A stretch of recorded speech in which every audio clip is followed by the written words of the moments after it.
अस्सलाम वालेकुम नाज़रीन, सकलैन अमन आपसे मुखातिब है। सेशन कोर्ट में मौजूद है। सेशन कोर्ट में आज इद्दत केस का फैसला होना था। इद्दत केस का फैसला हो चुका है और फैसला जो पाकिस्तान तहरीक इंसाफ समझ रही थी कि शायद उनके हक में फैसला आएगा, क्योंकि इस्लामाबाद हाई कोर्ट के बाद फैसला ये महफूज हुआ।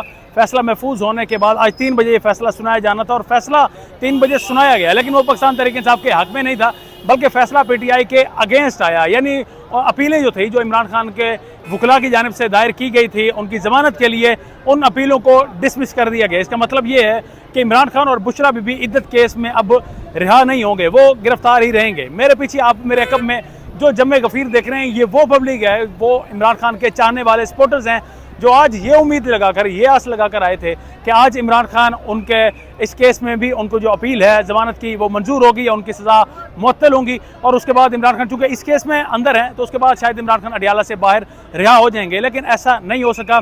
इमरान खान अभी बदस्तूर इसी केस में, इद्दत केस में, जिसमें तकरीबन 7.5 साल उनको कैद की सज़ा सुनाई गई थी, इसमें वो कैद ही रहेंगे। अब एक और ऑप्शन जो PTI के पास बचा है वो ये है कि अब PTI यहाँ से इस्लामाबाद हाई कोर्ट मूव करेगी। इस्लामाबाद हाई कोर्ट में वहाँ पर जाकर अपील दायर की जाएगी और फिर देखा जाएगा कि उस अपील में क्या इमरान खान रिहा हो सकते हैं या नहीं। इससे पहले इंदिया दे चुके हैं राना सनाउल्लाह, जो इस वक्त भी हुकूमत का हिस्सा है, उनकी जानिब से कहा गया कि इमरान खान को मिनिमम 1 साल मजीद अंदर रखना होगा।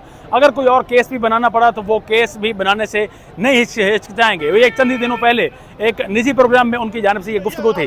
अब आपको मनाजिर भी दिखाएंगे। मेरे अकब में आप ऑलरेडी देख रहे हैं PTI के सपोर्टर्स को। मजीद भी आपको मनाजिर दिखाते हैं कि जो सपोर्टर्स यहाँ पर मुसलसल नारेबाजी कर रहे हैं।